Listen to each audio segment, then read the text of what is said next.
from Unified Field Radio himself, Justin Brown. Welcome to Skywatchers Radio, my friend. Good morning, good afternoon, or good evening, I guess, depending on when or where you're watching or listening to this show. That is correct, my friend. And you're joining us from where? Tell the audience where you're at tonight. I'm on the east coast of Canada, calling in from Halifax, Nova Scotia. Oh, nice. Stan Freeman lives out there, doesn't he? Yeah, he's the next province over. He's from he's living in New Brunswick there in Fredericton. Oh, really? Very cool. Very cool. Have you been out to visit Stan at all? I'm in New Brunswick all the time. I'm always traveling over there, but I've never gone specifically to see him. I usually run into Stan down at the Shag Harbor Conference in August down here on the South Shore. He's an awesome, awesome gentleman, Stanton Freeman. I love that dude. I've had him on the show a couple times, and he's like actually one of the best people to interview. Obviously, he's an expert on Roswell, and that's one of the greatest topics in ufology. That's the one everybody talks about. But just overall, even in private, just having a conversation with Stanton Friedman is always cool. Well, I think he's super. He's a super amazing guest because not only is he really knowledgeable about everything in ufology, but he's just a really nice, down to earth guy. Yeah, he's well spoken, very well. Yeah, he's very well spoken, and if he's got the time, he'll chit chat with you as long as he can. That's cool. Definitely. It's funny because we had him on a show once. I think it was like on Unraveling the Secrets, and I was producing the show. And after the show ended, I mean, we just kept talking with him and Dennis and myself, and for like another 30 minutes, and it was just chit chat, like off the air, just friendly banter. And again, one of the nicest people in ufology. Really, really enjoy his company and love his work. I mean, what an amazing amount of work he's done since he joined the whole UFO community, huh? Oh, man, he's been at it for so long. First of all, I guess anybody who's done it as long as he has and has half the brains that he has I would hope, should have some sort of amount of information to give to the world about the subject. He's a super amazing guy. Knows a lot of his chops. But, I mean, some people say that he's not completely on top of his game because there's some folks that don't really believe in the documents that have come forward about MJ12. We got into that with Alejandro Rojas recently. There's the Mirage Men film that is debunking all that stuff. But here's the thing: Stan Freeman is a researcher, right? Let's just say that as a researcher, you're gathering all the information that is there at your disposal, and you're writing the books or whatever you're doing, putting documentaries together based on the information that is out there to the public. It's not his fault somebody else was hoaxing stuff. You know what I mean? So I don't really blame it on him so much. But there's a lot of flack that's coming his way and the way of a lot of people because of that movie Mirage Men. But even that movie's kind of suspect, don't you think? And I was even kind of like talking to Alejandro about that because the guy's coming forward saying that he hoaxed all this stuff, but who's not to say that he's not just being shut up by the secret shadow government or something? Well, I haven't seen it yet, so don't give me any spoilers. No spoilers. I just started watching it myself there the other night, and I haven't finished it either. But yeah, I mean, who knows, right? I mean, it could be any clandestine, group or agency that are trying to throw a monkey wrench in this thing. That's the way it usually has been. I mean, the UFO field is, as much as it's filled with good information, there's a lot of disinformation that's been thrown into the mix to throw people off the scent and off the trail. Yep, and that's something that we love to get into here on the show is the disinformation that's out there, and how to spot it and how to debunk it, and not that we're debunkers, but there is a lot of clutter and mess in the world of ufology. And I know that on your show you've had a lot of people on. You did Unified Field Radio. Tell us a little bit of your background doing that show and some of your favorite guests that you've had on. Well, I guess the way it all started for me, I would say that it started from a UFO sighting of, in my early life when I was 9, but it actually goes further back than that, and maybe I'll touch upon that in a bit. But my mother was always very well read in the areas of the occult and the unknown, and she always had really cool stuff in her library, like George Orwell's 1984, and she always had a book on UFOs or flying saucers. She was also a fundamentalist, basically, near the end of her life. There's been a bit of history. There's some stories in the family on her side that she was a little bit psychic, that my aunt might be a little bit psychic, and who knows how far back it goes. My aunt to this day, tells me that she receives visions and paints them, which is kind of unusual. She paints her visions, and that's how they come through for her. So I guess, from an early age, I was kind of introduced to the idea that the world is more magical and mystical than, most people think or understand that it is. That was the beginning. And later in life, like I said, I was on a fishing trip out here. I've grown up all over kind of the place. I spent some years in California and Toronto and out west in Canada and the U.S.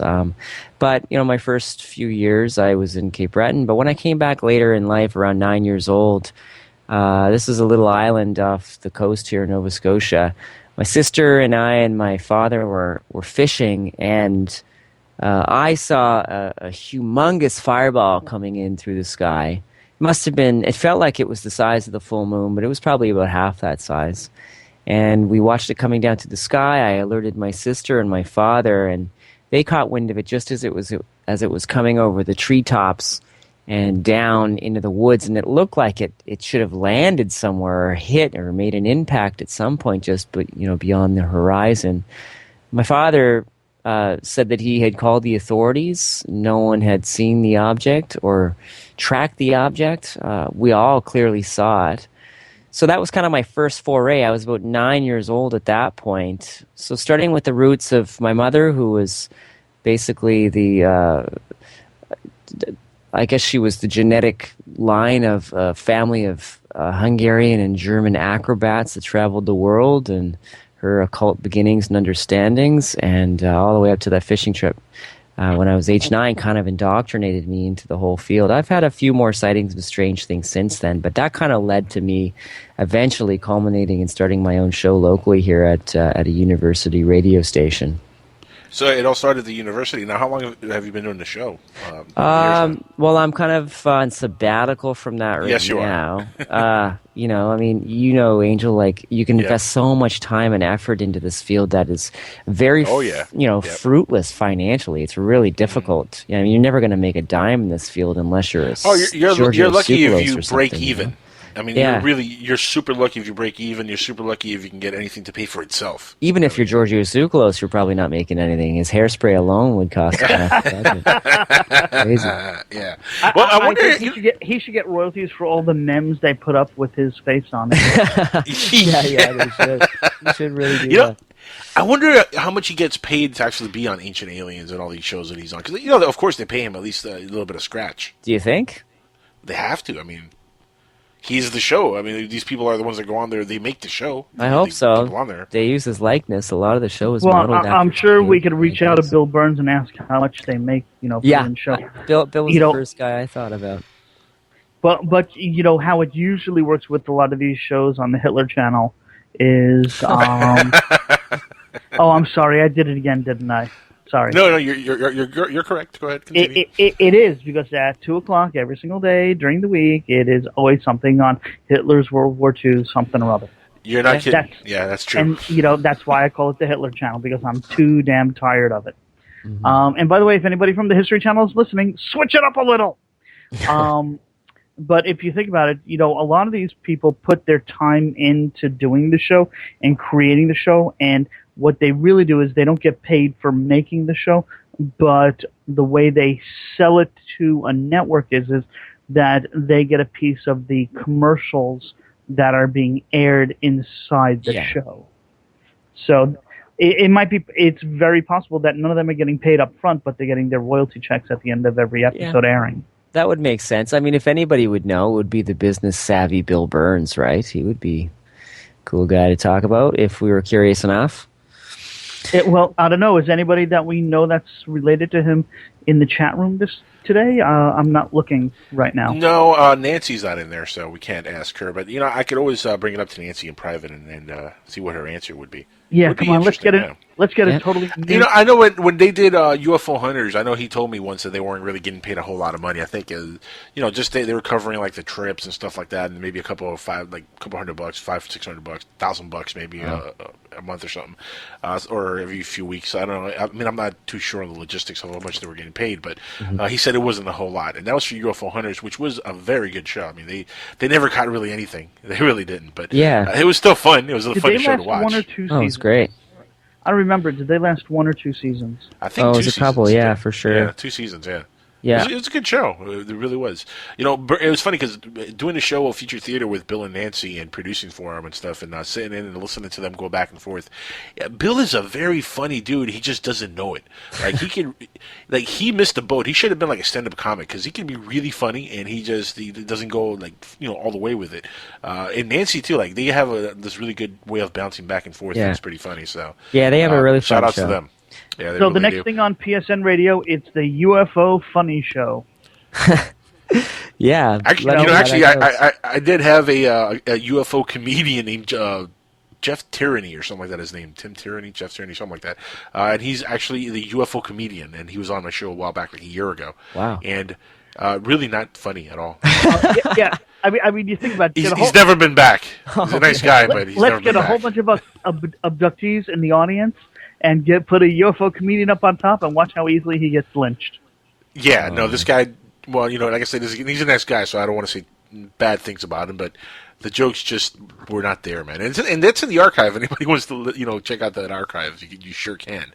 It's in there. I think it's in the Jackal's Head archive, so if you want to listen to that, it's on the jackalshead.com page. That's funny. There you go. Yeah, Bill Burns is a super, hyper intelligent guy. I mean, really is. He knows a little bit of everything about everything. I mean, he's been involved in UFOs, TV, radio, television. I think wasn't he involved in the breaking of? Yeah, he worked for a television station when the Kecksburg event happened in the '60s, and he reported it. I mean, that's how far back he goes in the UFO field, without even directly being involved. Maybe, right? He goes way back. He's a funny guy. He's very cerebral. Yeah, he is. Huge fan of UFO Hunters and Future Theater, of course. Talking to him, though, it's funny because we kind of are on the same page on the hatred for, like, a lot of the hoaxing that goes on in ufology. And, of course, you kind of got to deal with it. And, there's a lot of people that we interview that are either abductees or contactees or people that have brought forth videos on YouTube or whatever. And, when you see a lot of the stuff that are clear hoaxes and these people are getting fame out of it, it is a little bit upsetting because it's bad for ufology. You know what I mean? It's bad for the overall field of what we're putting together as everybody is investigating or has been investigating for the last, 40 years now. So there's certain things that, you just kind of have to deal with. But, on your show, for example, I know you've had a lot of guests on your show in the past. Has there been any guest that just kind of, like, irked you? Like, man, this person is such a hoaxer, such a faker. Because, we don't like to bash anybody. But, you can always kind of tell when you're interviewing somebody who's on the money and who's not. Well, not always, but sometimes you can. But has there been that one guest that after you've done the show and you're like, man, this guy is so full of it? Well, first of all, guys, remember I'm from Canada. We're pretty nice up here. This is true. So you wouldn't say, man, this guy's full of it. You would say, I don't think he's honest. Yeah, well, I mean, we try to be fair and balanced and give everyone a fair shake when possible, and that's kind of the platform that I've always had with my show. I'd like to give, if people have something that they've been talking about that's fantastic, I'm not going to go ahead and support someone who's hoaxing something. If it's obvious, I'm not going to get involved. I don't want to have anything like that on my show. But sometimes in this type of field, it's impossible to know, who's hoaxing and who's not. You can tell a lot of the times, but you can't always tell. I spoke to, the biggest one of all, I guess, would have been probably not. Well, the Billy Meyer story is. Michael Horn was on the show, and he's a very animated guy. My condolences. Yeah, he is. Yeah, so he's the American representative of Billy Meyer, right? Everybody, I think, is aware of Michael Horn. Yes. And he's adamant that this thing happened. Even if he thinks it's a hoax, he's still spreading the gospel that it's not. There's a huge holes in Billy Meyer's story, obviously. There's a ton of it. There's... for one, is the ray gun. Like, the ray gun's there. Okay? Yeah. Billy Meyer says he's got a ray gun, and then the people want to see the ray gun that the aliens gave him, and then guess what happens? The ray gun disappears conveniently, so no one can see this ray gun. I think it turned out, Angel, you and I were talking about it, it turned out to be like a toy gun that he had put together. It was like from, you remember the 80s they had laser tag? Yeah, exactly. Toy guns? It was just a modification of that. Yeah, it was like he got one of the earlier versions and like he modified it, and nobody noticed the difference because nobody's I guess smart enough to notice that's laser tag. I Like, don't know. yeah, exactly. And I approached like Michael about a lot of the stuff when I was talking to him on the show about the Billy Meyer case. For instance, like the pictures that he said he had taken of dinosaurs that were obviously taking it National Geographic, exactly baby. right out of the pages. You could see it; it's identical. And the twins that were on the late night, they were dancers on the late night talk show. Another. I can't remember what the name of the alien entity was supposed to be. It was very Norwegian sounding. Do you remember, Angel, what her name was? The dancer that he claimed to have seen? Not really. Not off the top of Alien my head, name? honestly. Anyway, that's another one there that was just a blatant, obvious hoax. A Well, photograph the of one this that got me dancer. was the one for no. You're talking about the Dean Martin dancer, right? Exactly. Yeah. Her Dean Martin. dancer. I cannot remember her name. I'm trying to think of the alien name that he. Yeah, that's what I'm trying to think of. Also, and it just it It's right on the doesn't tip of my come to me. tongue. But Yeah. anyway, I guess it doesn't. Really, Helga, Inga, Gretchen. basically. Yeah, that sounded exactly probably what the name would be. There's just so many areas where I kept hitting him about. Sven. Yeah. I mean, it's Ask just so it. full of Ask yes, it. exactly. That's what it was. When in doubt, Google it out. That's my motto. It works every single time. Yeah. See, we don't have to have Alan make weird alien noises to, just pretend we know the name. No, it's Ask It.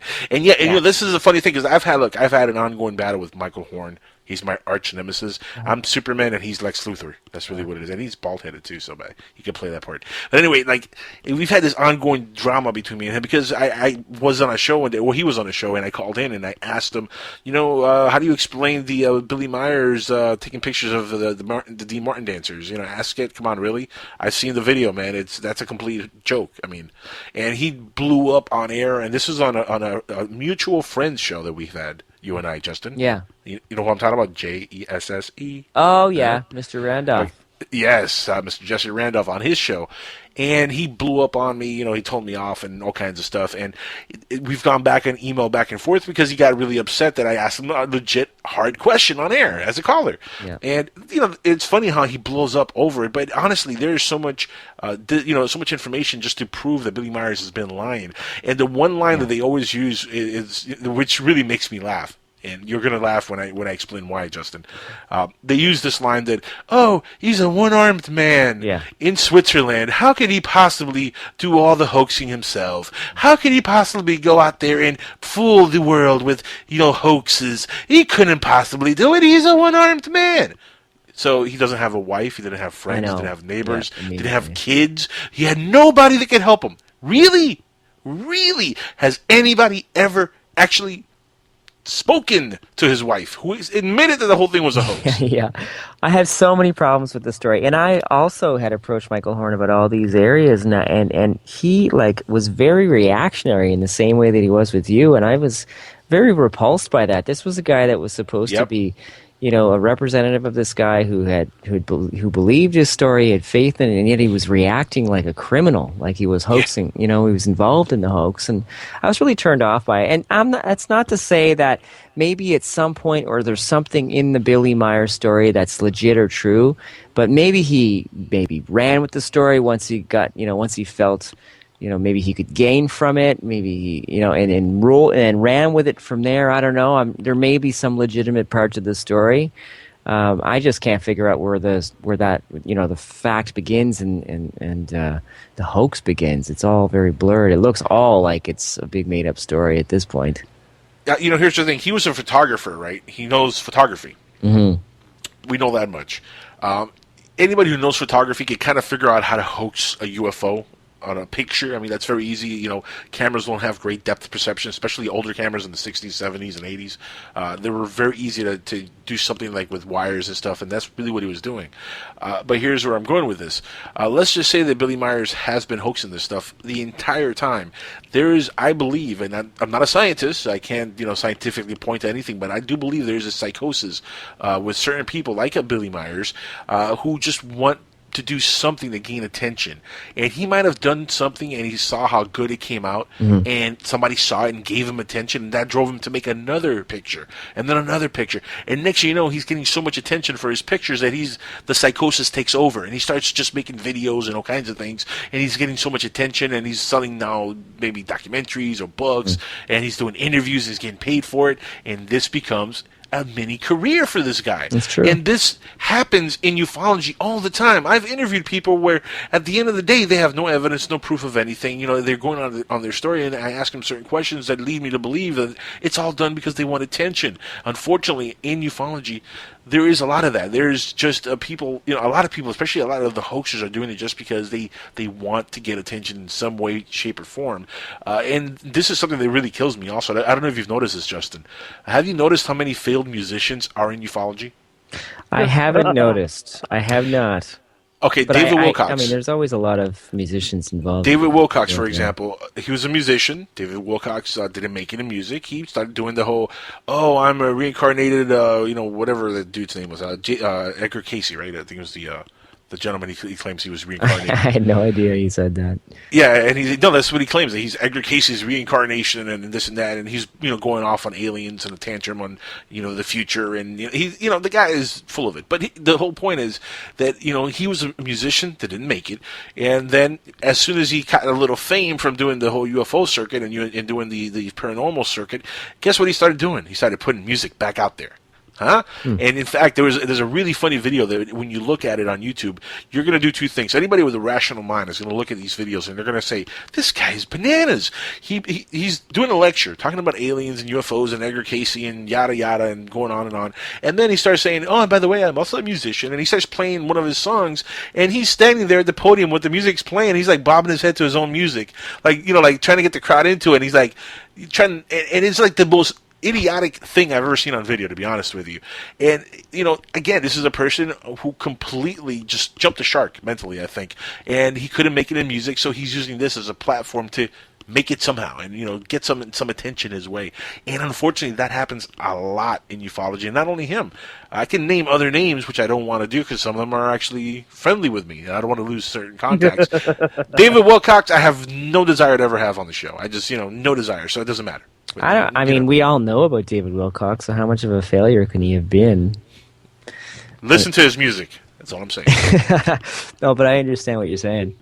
Okay, so who's Willie Nelson a reincarnation of? Edgar Casey, I believe, is the gentleman's name. No, who is Willie Nelson? Nelson a reincarnation of? I don't know, but I'm pretty sure the guy smoked pot. By the way, quick plug, David Wilcox will be on Jimmy Church's show this week on the Dark Matter Radio Network. So there you go. Maybe he hears this rant and he's like, you know what? I really am Edgar Casey's reincarnation, and that Angel Espino guy is a jerk. Hey, it's okay, man. It's only radio. It's okay. We all have issues. It's okay. Yeah, especially me. But hey, plug for Jimmy Church, by the way, on Dark Matter Radio Network. Listen to that. He actually has a good show, by the way, Jimmy Church. Never heard it. Does Jimmy Church wear Jimmy Choos? Man, if I had cymbals right now, I'd just give you a drum roll on that one. That was good. That was a good setup and a good... Yeah, I don't know. I mean, Michael Horn probably is the biggest one of the people I've interviewed that would kind of be in that hoaxing kind of area. I mean, I spoke to a couple other people that, have very hard to swallow stories in a lot of ways. You and I talked about this before, Angel, but I've had Stan Romanek on the show too, and there are a lot of holes in his story, his reactions to his own videos, the way he tells them. I mean, I have his book. I've read his book. I've seen all the evidence. I mean, there's still a lot of evidence that he won't share with you because he wants you to, Well, because he hasn't finished the CGI. He hasn't finished the CGI work on him. That's. There's a lot of that. I mean, when I first saw that alien, that's the first thing I thought of was CGI, and I approached him about that question. I said, Stan, what's the story on that? Like, it doesn't look real to me. And he said, well, you know what? I mean, that's fine. It was there. I recorded it. I said, it just doesn't. It looks like CGI or a puppet. Is it possible that something like that, that's what that video is? And he kind of got a little defensive about it, obviously. But he kind of the way he finished it was that, well, maybe someone was perpetrating a hoax on him. Maybe it was a puppet. You know, or deflection, maybe it was deflection. CGI in a way that he didn't understand, but there it is. Well, there's only one way of doing CGI, and if he doesn't understand that, he's not doing CGI. Okay, I got a question for unless you guys. there's a flat screen outside his window, right? Okay, now here's an interesting question. Do you know what's the name? I don't remember the name of the guy from the 70s who said he met a future version of himself. He's from like Sweden or someplace, and he had actually 16mm film of himself. Was it the guy that was crawling? He was crawling through like under the his sink. kitchen and the sink. Yeah. It's bald guy. Yeah, I saw that. Anybody have a comment on that one? I've got no clue. Hoax, not a hoax. Most likely, that is hoax, a crazy awesome one, man. I remember when I first saw that, I was blown away. I was like, "Whoa! I really hope this is real." No, I saw that debunked a long time ago. That's an old video, by the way. I figured as much. It was a promotion for another, a video production company or something. No, there's actually, if you look at the video, there's certain ways you can look at it, and it debunks itself. Like when he's standing next to himself, that doesn't match properly certain things. But yeah. The tattoos don't exactly match, and there's certain different things. But there's a video out there debunking that. I can't remember. That was a long time ago, so I just can't remember off the top of my head. Who's to say for sure, though? I mean, people, this stuff could all be happening.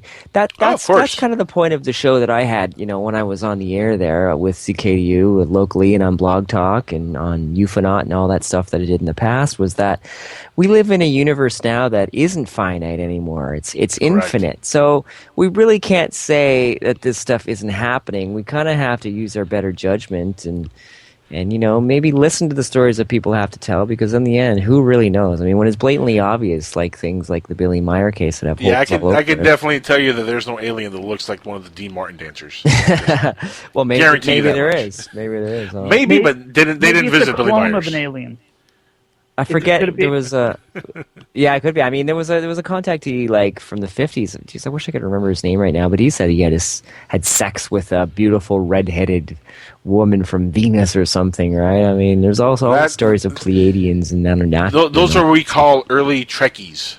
They're just having fantasies, man. That's all that was. Early Trekkies having fantasies at Star Trek. I'm not going to throw the baby out with the bathwater, but you can do that if you want. I don't know. Let's get back to Stan real quick. To Stan Romanek, cool. Because he's gone into all kinds of trouble the last few months with the charges, and that in itself is terrible for ufology. But there's always that talk, and you said something earlier that kind of resonated with me. That's why I wanted to go back to this. You said that he thought that maybe they were playing a hoax on him, and somebody maybe was pranking him somehow. Yeah.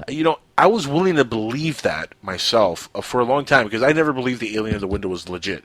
And I'm honest, I even told Stan Romanek that. I told him, listen. Yeah, I've always felt uneasy about it.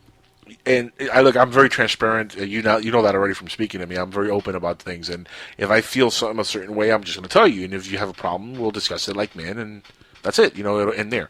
And I told him right off the bat, I was like, it doesn't look real to me, Stan. That's just my personal opinion. I never had a beef with him personally. I don't know the guy. I just interviewed him a couple times, and that's it. Mm-hmm. And in fact, he even invited me once when he was doing a conference here in Florida to go and meet him in person and his wife. I didn't end up going because I had other personal issues that I had to take care of, and I just couldn't make it out there. Yeah. Now I'm kind of happy I didn't go because of what he's facing. I don't want to get associated with any of that stuff. So who knows? Maybe what he was trying to lure me into with some nastiness. No, I'm just kidding. Yeah. But anyway, so I was willing to believe and to go along with, maybe he's being hoaxed until I saw a video on YouTube, which I don't know if you've seen this, Justin. He's been interviewed by some guy, I think it's in Australia, and he starts hoaxing on video. What do you mean? Like Stan literally he perpetrates a hoax on the video. It's the craziest thing. It's a split screen. You see one side is the host who's asking the questions, and on the other side you see Stan. Stan, I guess, thought that the camera was only picking up certain parts of the video. He didn't know exactly how much or how wide the video was on the actual screen that it was being recorded on. Right. And at one point, he flicks something at his face because he's claiming that he's having paranormal activity and that he's been having ghostly activity at the house. So he flicks like a pan or something at his face, and you can clearly see his hand flicking it. Like on the very bottom of the video, you can barely see it, but you can really see the finger flicking everything, and it hits him, and he's like, "What the hell was that?" And he starts pulling. If he was joking, it's gonna come out, but he starts looking around like he's really getting some paranormal activity happening, and he starts freaking out on the air. The host is like, "What was that, Stan?" And the host completely buys what's going on and Wait, follows the host along didn't the narrative. see him flick. The host, I don't think, saw him flick. He just saw something hit him. And then he literally is just following along on what Stan is talking about. And Stan is like, you see, it just keeps happening. There's so much activity, and you just saw it right now yourself. And then, like, a few minutes later, I guess the interview was getting kind of boring, and Stan might have been getting a little bored. And the next thing you know, a thumb drive goes flying in the air and hits him in the head. And this one was clearly his hand. I swear to you. Clearly, you can see his hand just flicking the thumb drive at him, and they hit him right on the top of the head. And then the host is like, wait a second, I saw that. That was a thumb drive? What is that? And he starts freaking out again, like, oh my God, you saw that? What was that? And he's like looking around like, I don't know, it came out of nowhere. It came from up there. It didn't. It came from the bottom. He flicked it up, and you could see it. And that's when he lost me. And this is before the charges came up, by the way. But when I saw that video, I was like, okay, that's it. You know, I'm done with Stan Romanek. I mean, he was caught red-handed doing this thing. And the host had no idea because, again, the host is trying to, you know, and I understand he's doing the technical stuff, which is the producing part of it. Plus, he's trying to do the interview, and he's trying to pay attention to what's going on in the video, and he's doing a lot of work. So I understand why he's not to catch little things like that. He was spread too thin. He couldn't see it. Right. He might not have noticed. He might have just see something, you know, real quick or whatever, and then he just reacted to it like a normal person. But if you look at the video on YouTube and you freeze it and you fast forward or you slow it down and you do, you know, your own observation of what's happening, it's clear that Stan was flicking things on his own to like make it look like he's having paranormal activity. And the fact that he sells it so expertly. I mean, he looked professionally, he was really, you know. I don't even know if he sells it expertly sometimes. He's just so blatantly, like, he just seems like he's acting sometimes, you know. This is what it was. Badly acting, yeah. But he's really trying to sell it, you know. And that's when I was like, okay, he's just jumped the shark with me. I'm done with Stan Romanek. I mean, at that point, I couldn't take him serious anymore. And then, like, a week later, the charges came up of the whole child pornography stuff, and I was like, oh, well, it all kind of makes sense now. Well, I haven't personally seen that video. I'd love to see it. You know, I can't really.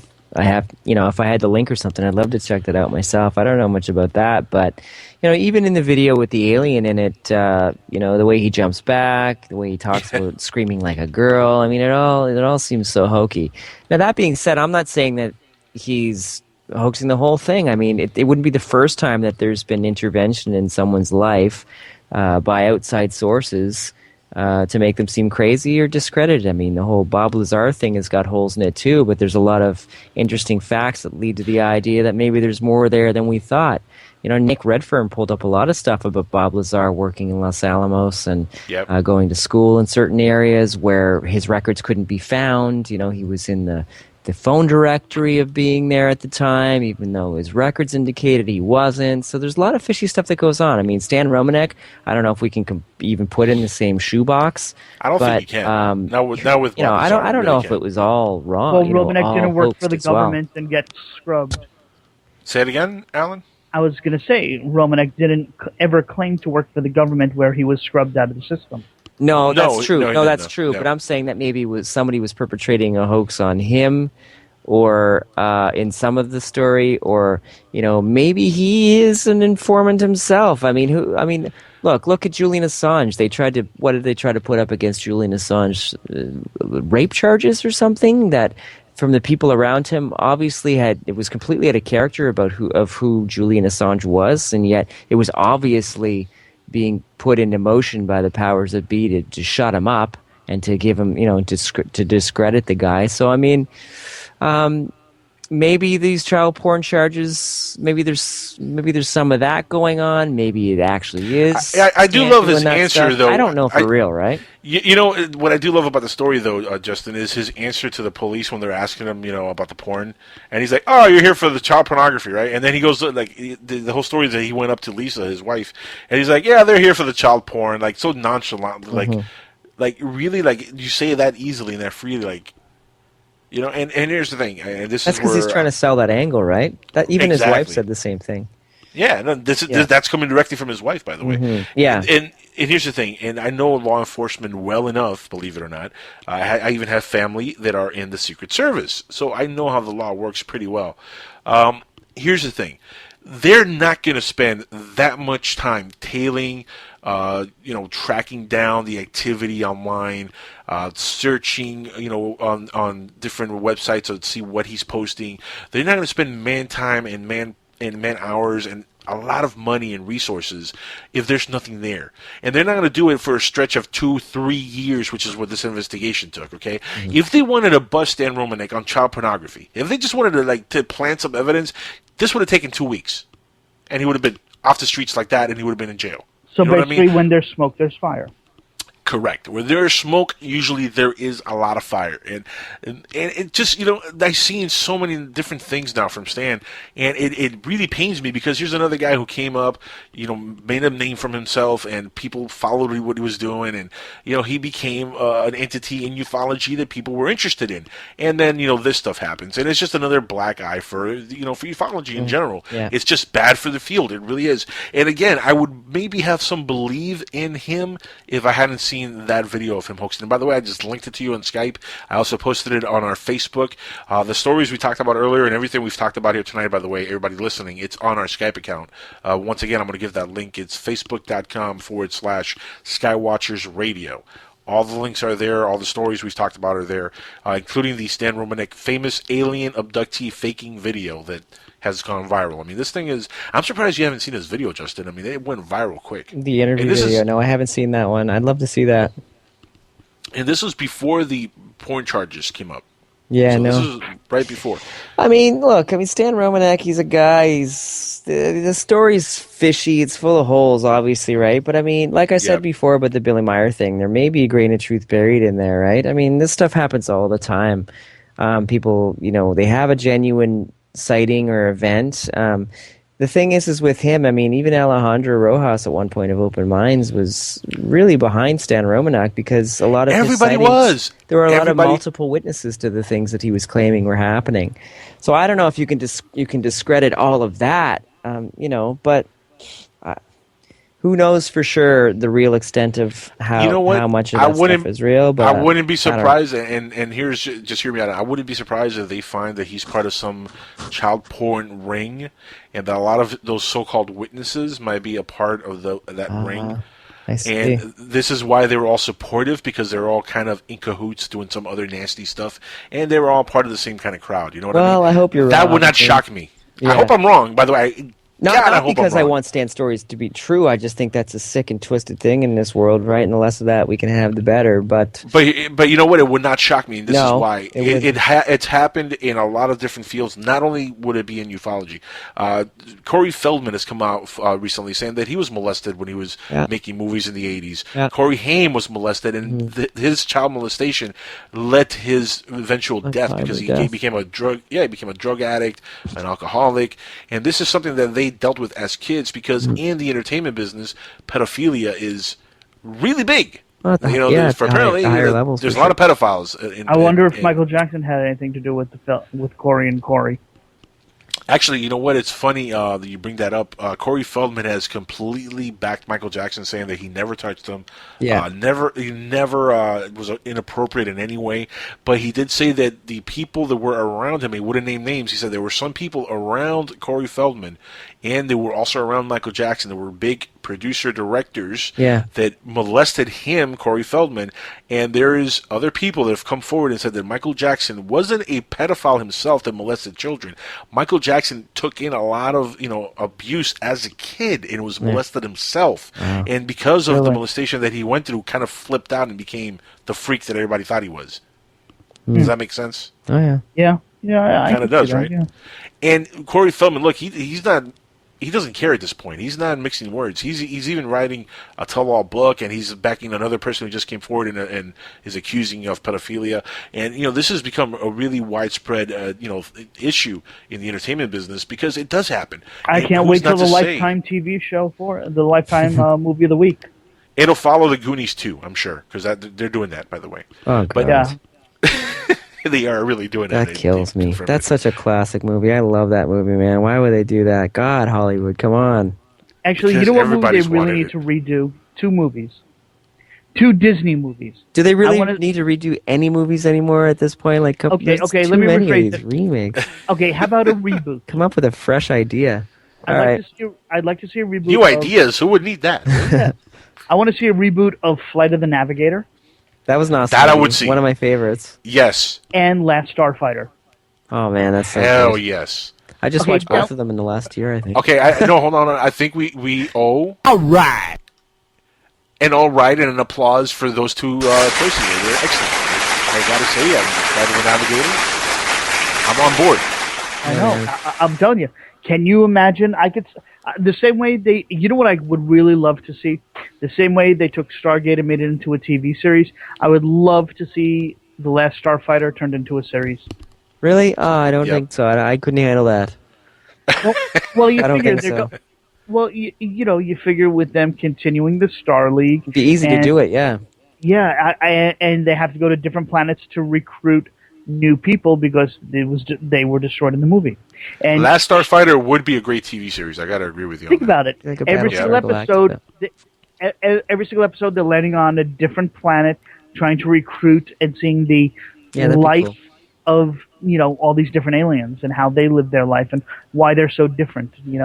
My problem is definitely that, watch that. every time they try to create a reboot, is they just bastardize the original and just it ruins it. It's an alternate timeline. I don't know. It could be cool. Okay, J.J. There's some Abrams. potential there. Yeah, we're gonna put a whole bunch of lens flare in it, and we're gonna shake the camera a lot, and it'll be a great movie. Yeah, low budget too. That's great. You know who was very theatrical recently on TV, and I wanted to actually get your input on this, Justin, because I'm pretty sure you saw this. President Bill Clinton on the Jimmy Kimmel Yes. show. Did Oh, you yeah. see? I Did you did. see this interview with Jimmy Kimmel? Did you see the question and his reactions to Yeah, talk about the reboots. question? It's exactly what Ronald Reagan said over and over and over again. How the whole world would be united if, we were faced with an extraterrestrial threat, how we would forget all our problems and come together and in a united front against, the tyranny Yada from yada outer yada. space. Yeah. Speaking of Yeah. Reagan, can I just add another That's thing? fishy, about though. Reagan? Yeah, go ahead. I was watching a show. I don't remember which one it was. The other night on my whatever I've TiVoed for the week, or not TiVoed, but downloaded. I don't want to admit to downloading BitTorrents. But But you just did. in the Reagan Busted. presidential diaries, Mhm. it talks about him having meetings with U.S. Space Command and NASA and learning that in the 80s, we don't just have the shuttles out there, but he was made aware that we have ships capable of holding 300 plus crew for multiple months in space. Yeah, well, I don't think that's too far off. I mean, I believe all kinds of crazy stuff. And No, one it's of them, in the actual presidential diaries. It is. Yeah, that's the whole thing that they pointed out, that this was in the presidential diaries that were recently published, that he made this comment. I've now become aware of this, and this was right before he made the statement that you're just quoting. I think the program was called Solar Warden. Oh, right. Yeah. I don't know the full extent of the documentation, but I mean, I'm fully aware of the Star Wars program with Ronald Reagan, and Yep. I mean, even Gary McKinnon, who was implicated. I mean, for a decade, the U.S. was trying to extradite him for charges of breaking into the NASA database and taking files off of there because they, didn't have the brain power to put a password together to protect their site. Well, And password even- is password.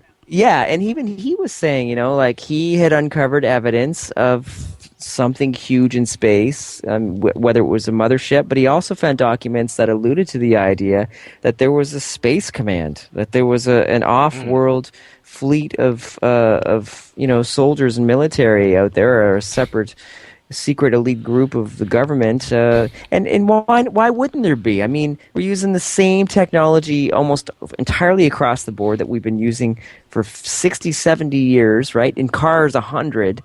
Like, do they honestly think that we believe that nothing changes when all our technology, like Moore's law says that every 18 months processing power doubles?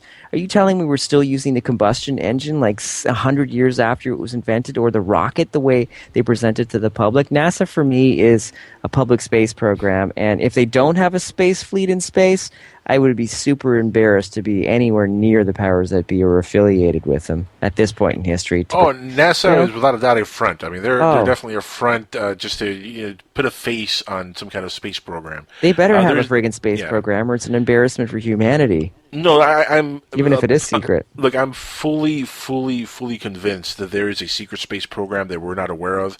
That a lot of black budget projects and money goes to these Big time. programs.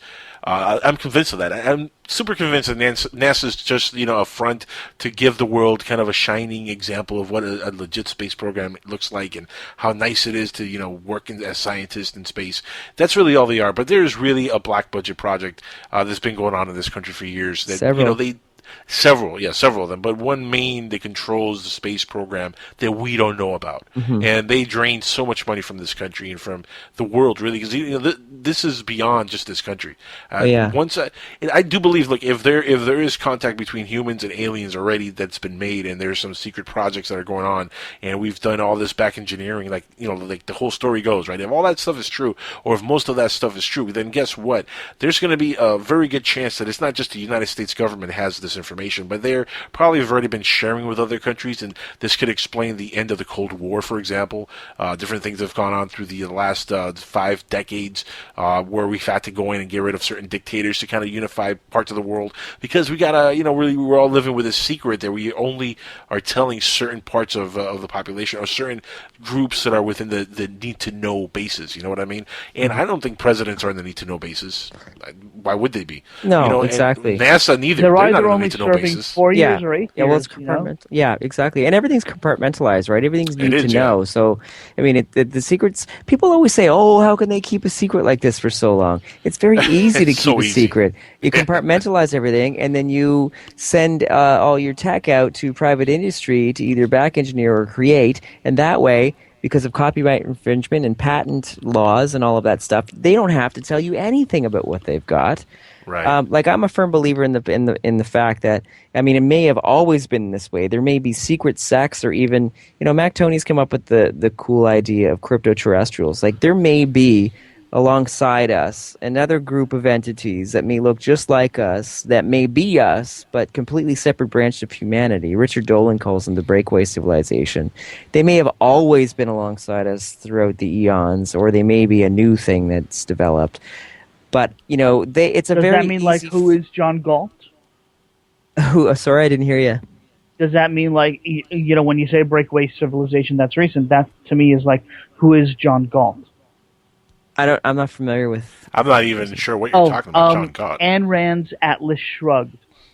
I don't know if you know You're the author. speaking Chinese to both of us right now, my friend. Is that the racist politician?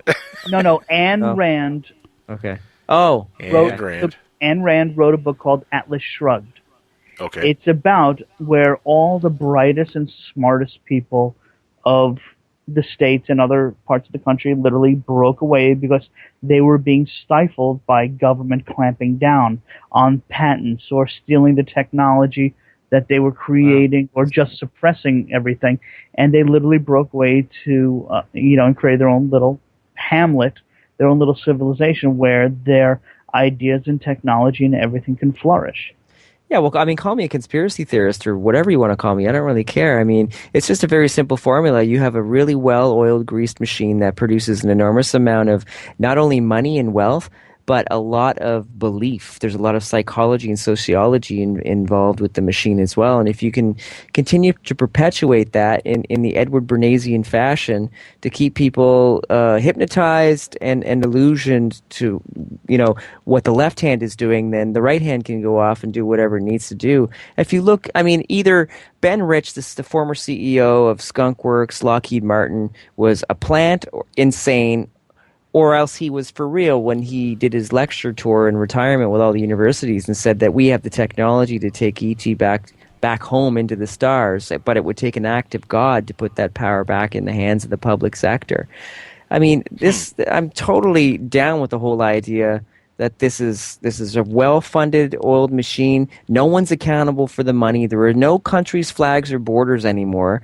It's all a big illusion. It's a dog and pony show that we're all involved with. Very Orwellian the way I say this, and it sounds really depressing, but I think that's the way it really goes down. They present the media the way they want us to see it, and then do whatever the hell they want on the side because they have the money, the power, the means to do it. However long it's been here is another question. What exactly they're doing is another one, because there is no finite answers to the infiniteness of where you can go with all this stuff in this day and age. No, there really isn't, and there really isn't any answers. Scientifically, there's no answers. There's no proof of a lot of the stuff, and just like religion, and we're not going to get into religions conversations. Don't worry. But just like religion, a lot of ufology stuff is based on faith. That's true, except I hate it when people ask me, do you believe in UFOs? And it's like, well, what are you talking about, belief in UFOs? UFO means unidentified flying object. Are you asking me if I believe in space beings? Like, no, I don't believe in a Barry Gibb god sitting on a throne or something, right? With his big white a god beard. with a white beard? You don't believe in that? Like this whole belief that, like, if you line up all the facts and follow the money, all signs point to this is what's going on. You just can't nail it down because everything's compartmentalized and everything's hidden so well and no one's leaking and, people cover their tracks left and right. Like, that's the whole problem with this field too. And if you find anyone in this world that says this is exactly what's going on, you got to go the other direction because no one knows exactly what's going on. Right? But we can only kind of sniff out where we think it may be or where it may lie. Yeah. That's kind of where I've come to on it anyway.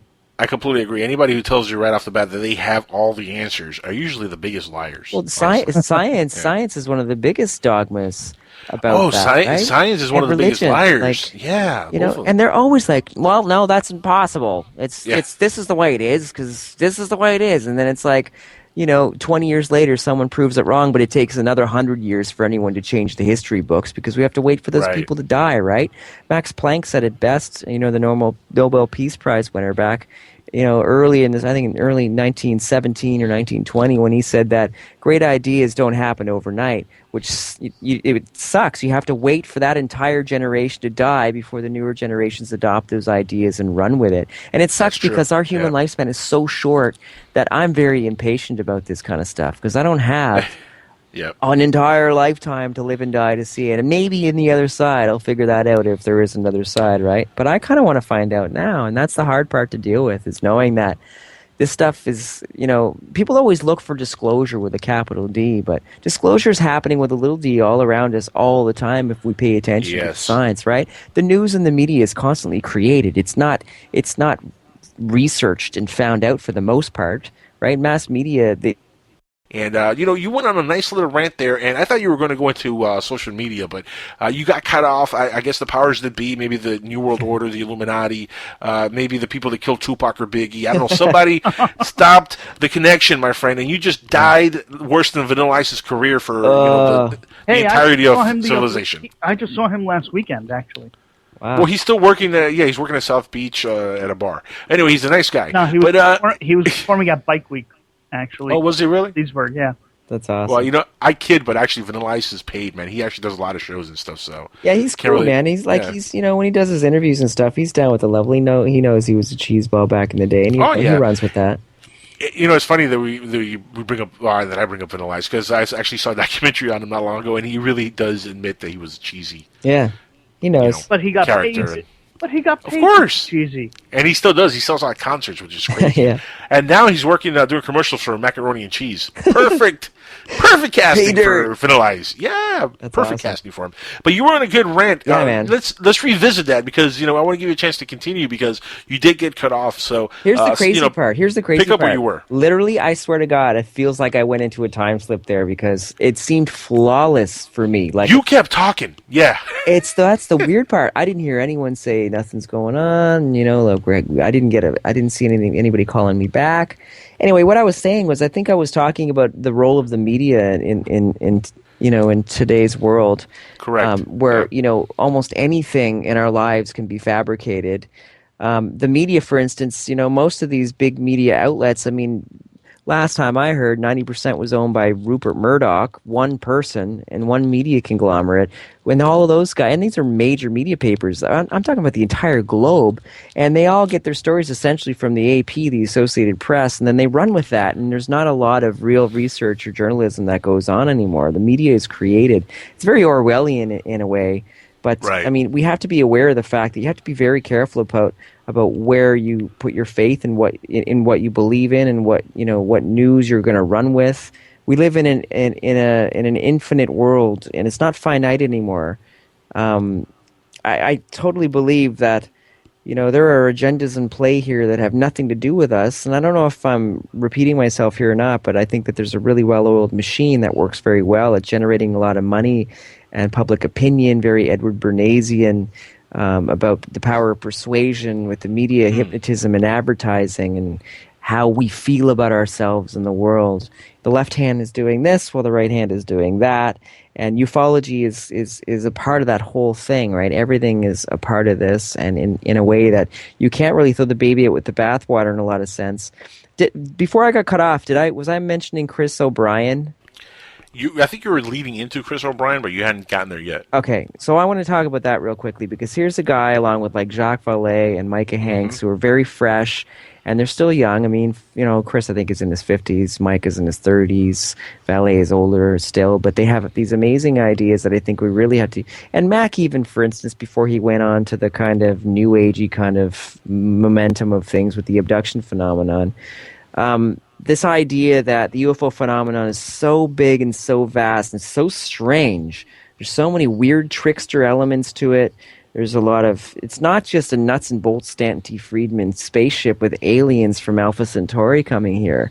We're talking about like orbs, interdimensional sort of situations, crypto creatures, skinwalkers, werewolf creatures, USOs, Hollow Earth, USOs, And my favorite one, Bat Squatch. yeah, that's awesome. That's it. That's my favorite one, Bat Squatch. But these guys are saying, this is a really great analogy or metaphor for the way life is right now, is that there are so many strange and weird elements to the UFO field that I don't think we're dealing with one answer. We're dealing with a plethora of answers.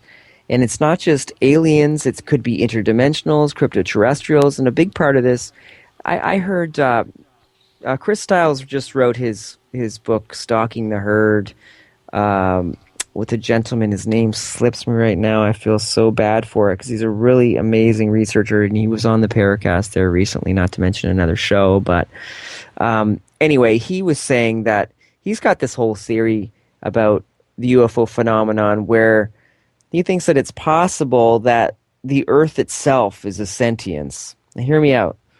Like Gaia isn't just a theory or, something we get from native mythology, but it's playing with our consciousness on a continual level to help us move and evolve and think about new things. And that's why the phenomenon always eludes us only by a few decades.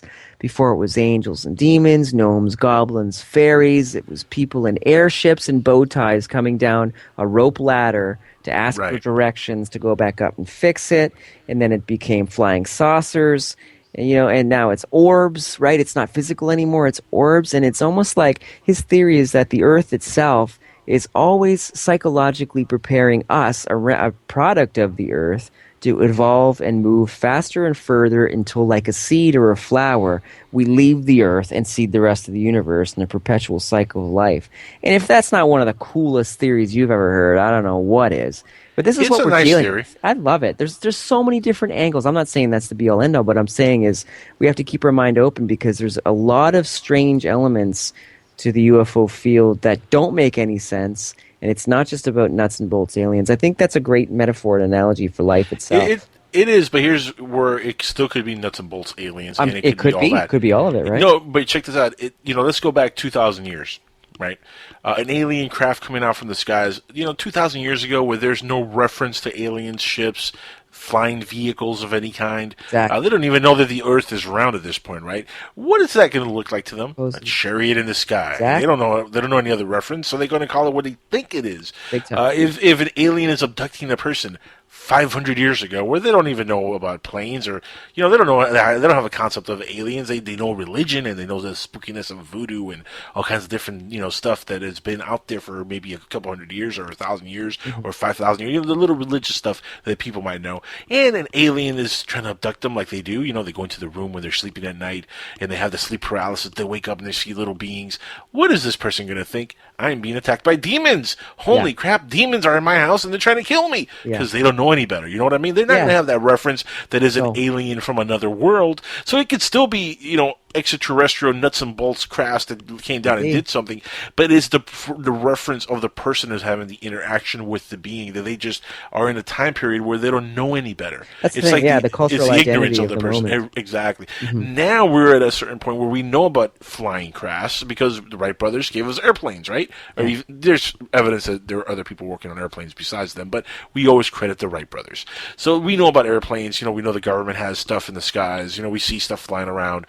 There's certain things that we know of already now, and with that, and with the popular topic of ufology and aliens that has been popularized because of the media, because of the movies in the 50s, the 60s, the 70s, the 80s, the 90s. This is a very popular subject now.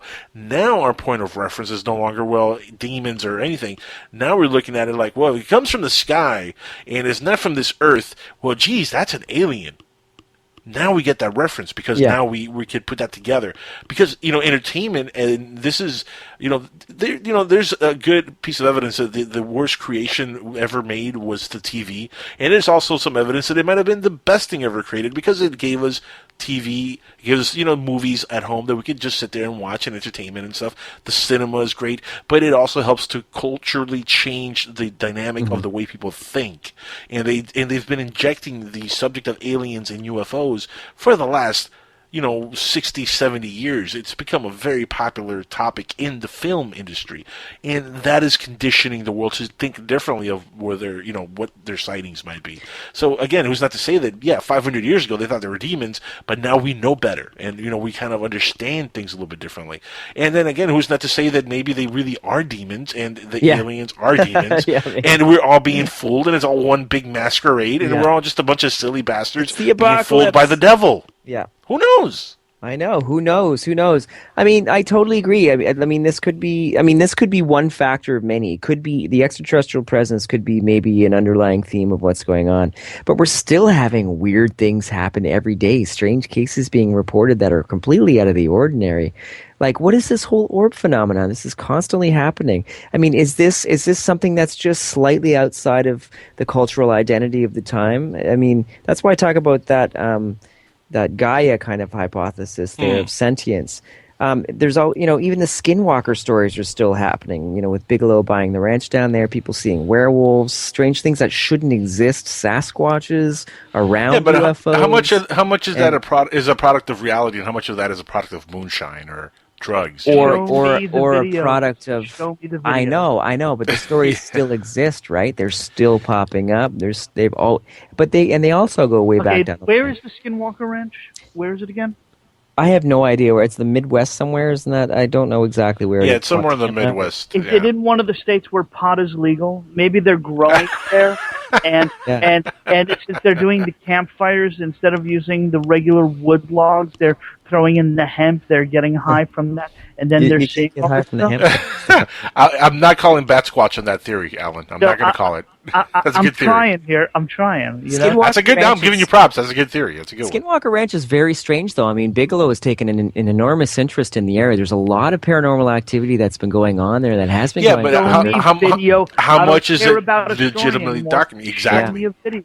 I'd love to see it. No, forget a video. Forget a video, because you can hoax videos. There has to be if there is some kind of a Sasquatch, kill the bastard, bring the body to the media, and let's dissect it scientifically, and let's find out if these things are real. There's been no real evidence. Somebody says, "Oh yeah, I got some hair," then it's proven to be a wolf or something, a wolf hair. Guy said, "Oh yeah, I got a body in a fridge." It turns out to be a suit with some meat in it or whatever they put in it. Yeah, exactly. Yeah, I'm not saying Sasquatch exists at all. I'm just saying the reports are still coming in. Well, yeah, no, you're always going to get reports, and this is where I went, what I was talking about earlier, the psychosis in ufology and in fields like it, where people see a way to make a name for themselves or a way to get some attention, and they use it to do that. And like those two guys who got busted hoaxing the Sasquatch in the fridge. Yeah. These guys are just out for attention. That's all that was. And that, if there is a Sasquatch out there somewhere, how do you believe it when everything that's come out has been fake, fraud, footage? I mean, nothing is legit. That's the bad part. If you want to convince me there's a Bigfoot out there, get a shotgun, shoot the bastard in the head, and bring me the body. I'll believe you then. I'd love to see it. I mean, I've seen some pretty weird pictures from over the years. A lot of them blurry and not very good. But I've seen one from the turn of the century that was pretty interesting. It looked like a big, 9-foot tall, skinny monkey. I don't know what the story is on that one, but anyway, I don't know about Sasquatch. But I mean, here's the question I pose to you: with all this technology we have, why aren't we having any fantastic UFO footage? And some people would say, well, we do have it. And it's like, well, most of it's CGI, I'm sure. Yeah. But the question is here's the thing, is if we have all this technology and all these people and the reports are still coming in and constantly coming in, it just seems that there seems to be a component to this phenomenon that eludes us constantly, almost like on purpose, because they don't, or it won't let us find it. But it's always there, and that's why I think that there's something much bigger going on than possibly just extraterrestrials. It might be extraterrestrials, but I think there's a bigger angle to this, and throwing the extraterrestrial thing down there is just a little too easy for what's actually going on. No, I kind of agree. In fact, looking back at that Bill Clinton interview on Jimmy Kimmel, his body language, and I sent you a link, I don't know if you saw it there on Skype, Justin, and I put it on our Facebook account also for anybody listening who wants to see it. His body language is so telling of what he might really know compared to what he's saying that he saw or he knew when he was asked about it. Especially the one part where he's asked, if, you found aliens, would you have said something, and he's like, oh, definitely. Immediately. But he says when he says it, he breaks contact and he looks down. That's a telling tale that you're lying. Yeah. A lot of times, or that you're stressed and you're answering, or something that you don't want to answer. And there's so many little telling tales of his body language that really they dissected it on this video, and it's brilliant. By the way, this is on Open Minds, the website, cool. openminds.tv. One of the best. And I put it on our Facebook page, facebook.com/Skywatchers Radio. You can see it right there as a picture of Bill Clinton. They dissected the interview, and they go point by point where he either seems stressed, or he seems like he's flat out lying, or he's just misleading. And then when he's jolly and happy again, how that comes off as he's finally being honest about something because he's not talking about the subject in that way or something that might give him away. Because, and you can understand, because if Bill Clinton really was interested in the subject and he went to people and said, I want to know the truth, and he made a point to find out the truth. And let's say he stumbled upon some information that was truthful, and they told him, hey, you can never speak about this, you can't say a word about this or you're going to die, basically. And he said, well, okay, I guess I'll keep it to myself and I won't say nothing, but can I tell Hillary? And they said, no, you cannot tell Hillary. Oh, come on, Monica? Can't tell Monica either, Bill. Who can I tell? Can I tell Chelsea? She's a little girl. No, Bubba, you can't tell anybody. And then he just stayed quiet for all these years, and he hasn't said anything. But, if he's in an interview like with Jimmy Kimmel, you can kind of tell that he wants to tell, because deep in him, I think he really is a fan, and if he knows, he is dying to tell something, and you can tell in that video that he's dying to say, you know what, I did find something, and there really are aliens out there, and he's just itching to say something, but he just couldn't. And at one point, Jimmy asks him again if he would tell the world, if there were aliens, if he found something, and he's like, yeah, and when he says it, he looks down and he actually says no, but he's saying yes with his head. I know. He's doing like a counter answer. Yeah, I immediately thought, no way would he ever tell us. No one, even if he had the power to tell us, he would never tell us. I mean, that's just. Why would he? I know exactly what. Yeah, it doesn't make any sense to me. That's my very first feeling about that interview was, wow, he answered that quickly. Was he prepped for that one or what? We know that from Grant Cameron, our Canadian researcher here, from out, I think he's from Manitoba. He has the site Presidential UFO. We know that the Clintons have always been interested in UFOs for whatever capacity. Hillary Clinton, was seen reading a book about UFOs a few years back, and a photograph that was taken that Grant analyzed. And he knows that she was speaking to someone in the field as well, inquiring about what was going on. So intrinsically, maybe Bill felt the same way and wanted to know, but I don't know what capacity these people know. I mean, as far as I understand, the politicians are just the puppets for a grander scheme, right? The TV personalities that we're gonna ooh and ah and Google over, and and where they are parts of secret societies as part of their initiation, which is thousands of years old. I don't know how much information they would really know, but I think it's very little.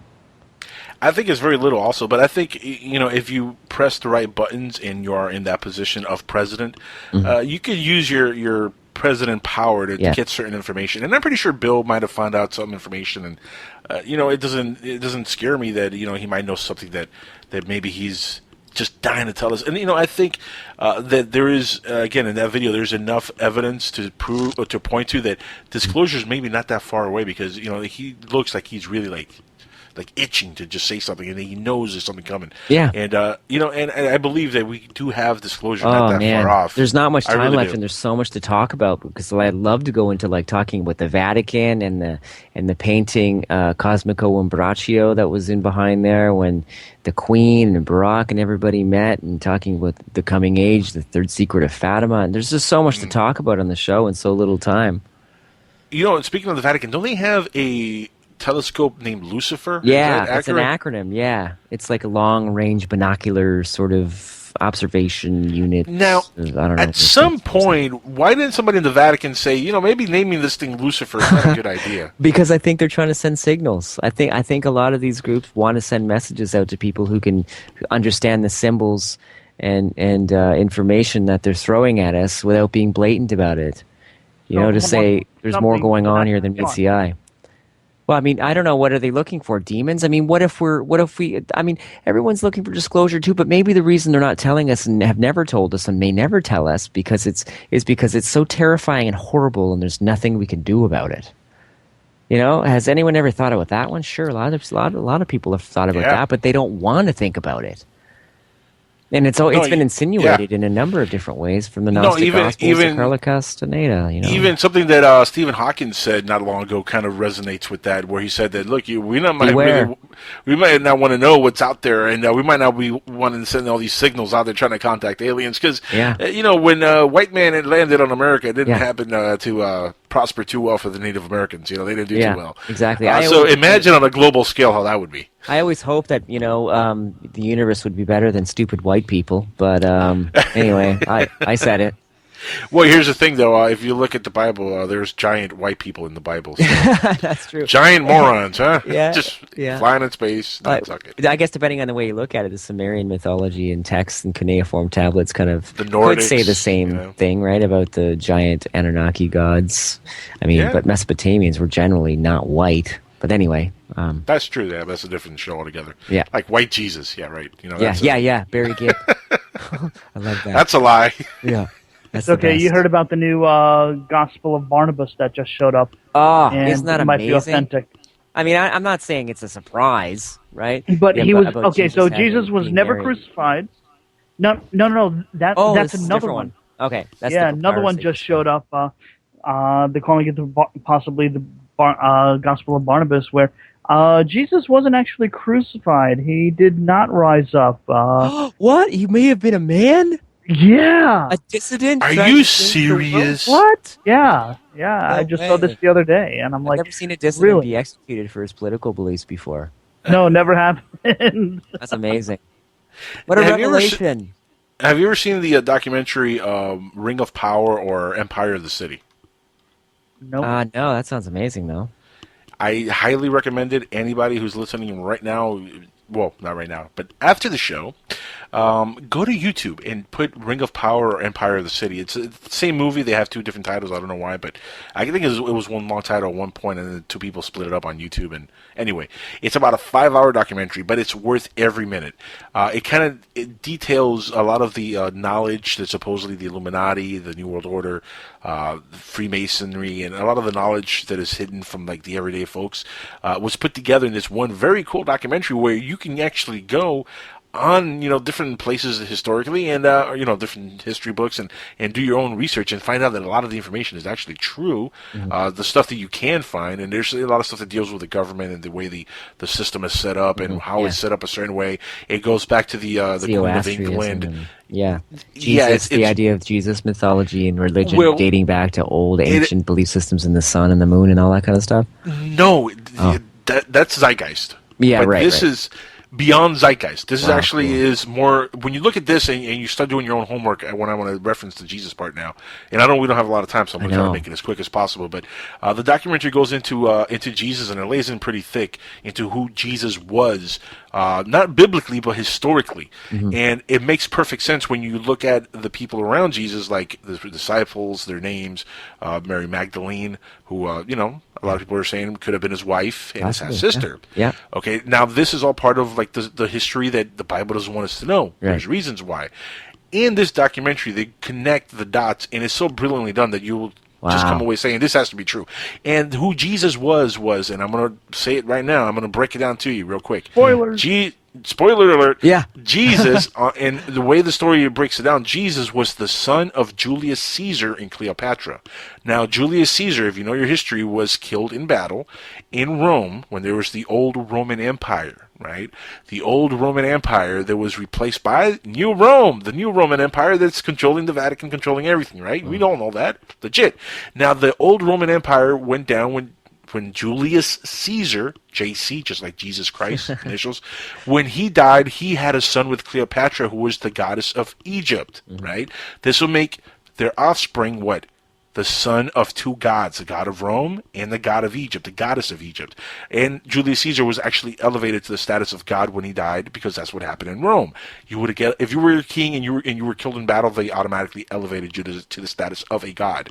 So their offspring being the god of the gods, the son of the sun, right, which was the reference to Caesar Caesarion. Or Little Caesar, not the pizza guy, but that character is actually based off of Caesar Caesarion, who leaves at the age of 10, disappears because Cleopatra sends him away because she's afraid for his life, because Octavian, the stepson of Julius Caesar, wants to take over Rome.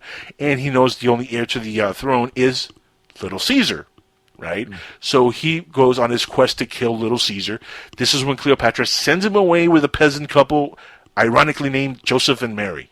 How ironic that is. This is historical also. So she sends him away to go and grow up outside of Egypt and outside of Rome, somewhere far away where Octavian can't find his boy. In the history books, there is reports that maybe Octavian found him and had him killed. Nobody really knows the authentic story, but there was a man who traveled the Mediterranean and traveled and studied with the Buddha, the Dalai Lama, or studied about the Buddha with the Dalai Lama and Buddhism and all that stuff. That's also historical. They named him Joshua, or Joshua. Yeah, or Yeshua, yeah. Right. This person follows the same chronological timeline as Little Caesar. If you look at the timeline, it's identical. They're off maybe by 10 years, and that is due because it's due because of the time gap between year 0 and year 1. Yeah. Nobody really knows what the time gap, if it would happen automatically or when did it really start. There's no record keeping. So who knows exactly. But they're off maybe by 10 years, if that, on the timeline. So it's very, very close. It could be this very same person. Now, the story goes that the person comes back, Little Caesar comes back to Rome to reclaim his father's throne at the age of 30. Sounds familiar, right? Interesting. And when he comes back to reclaim his father's throne on Rome, he finds Octavian taking over, and he can't do much about it because he doesn't have an army, and Octavian has the Roman army. So he creates his own religion and mythology, and he used the religion to create the new Roman Empire, which eventually crushed the old Roman Empire, and that's how the new Roman Empire came to be, which also correlates to the time period where there is no mention of Jesus historically in any record kept from, even the crucifixion. None of that stuff was ever kept. The first stories of Jesus were actually told, I think it was like 300 or 400 years after the supposed crucifixion. Let's just leave it at that. The supposed crucifixion of Christ. It was like 300 or 400 years after that fact that the first stories came out. Why is that? Blasphemer! Well, Maybe, maybe not. Watch a documentary. Sounds amazing, man. I When like you that. when you watch this I've seen it like 10 times, and it's a 5-hour documentary. Wow. But I highly recommend it again. Empire of the City, Ring of Power. Look it up. When you see the Jesus connections, you're gonna be like, holy crap, we've been fed a lot of lies. This is legit. And again, when you go do your own homework, and this is what's beautiful about the internet, what I love about the internet, and it gives you the outlet to be able to say, okay, who is this person? You type it up, and you're going to get all kinds of results. And I'm not saying go to Wikipedia, people, because anybody could dock your Wikipedia. But there's different places online where you can get historical information that is legit. You can use the library, go to the library and look at some of your history books about Rome, and you can see that Julius Caesar really had a half-son with Cleopatra. This stuff happened. That's There's intense. mythology. Yeah, that's really cool. There's mythology. The Bible is nothing but a reworks of other histories. Over and over again. I know. I mean, some of the stories in there are ancient. Like a lot of the stories in the Bible itself come from Sumer. Of course. The cuneiform tablets tell the same stories about the flood. Trials of Gilgamesh. Yeah, exactly. You know what I'm saying? Exactly. Justin, we're almost out of time. We're almost at the end here. We have only a few more minutes. This has been an awesome show, man. I really loved talking with you, and I have to have you back on here again. I know you're going to start pretty soon on PSN on your own show, Unified Field Radio. I'm so hyper and excited about that, man. I'm bouncing off the walls, man. I can't wait for you to get on that show and start it up. It's going to be awesome, and this is what you guys can expect, this kind of talk on his show. Maybe not as intense as the Jesus stuff there at the end. I'll get crazy. He'll get a little. He gets a little nutty on his show. Give the audience your links and stuff so they can follow what you have online now, and when the show is going to come back on, obviously it'll be on PSN Radio. But your website, so everybody can go on there and start checking your stuff out. Yeah, I'm on UnifiedFieldRadio.com. It's a bit of a mouthful, but if you can't spell it, you shouldn't be there.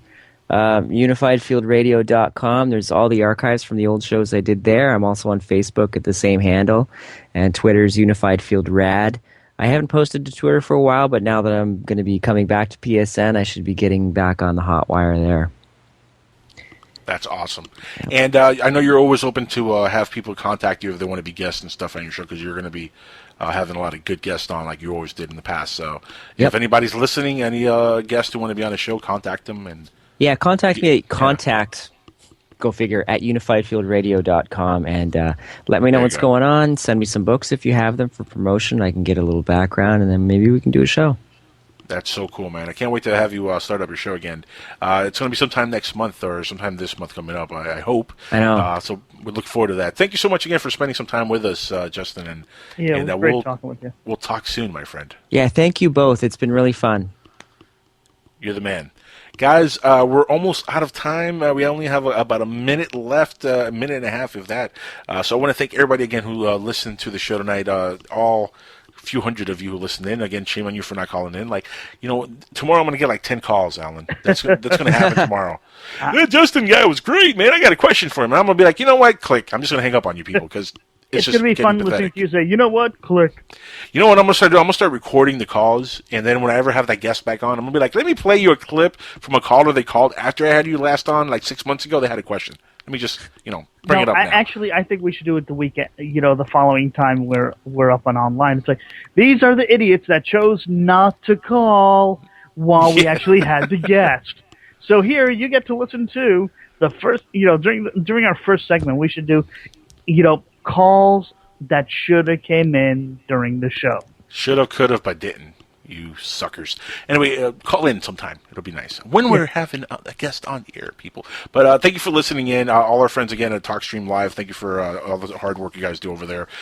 Keith Rowland, the owner and runner of the Dark Matter Radio Network, our chief in charge, the boss on Dark Matter, thank you for doing what you do every week. For everybody on PSN Radio listening in, thank you all for staying up this late to listen to Skywatchers Radio, and Justin Brown, again, for being just an awesome guest on this show tonight. And good night, everybody. Keep looking to the skies.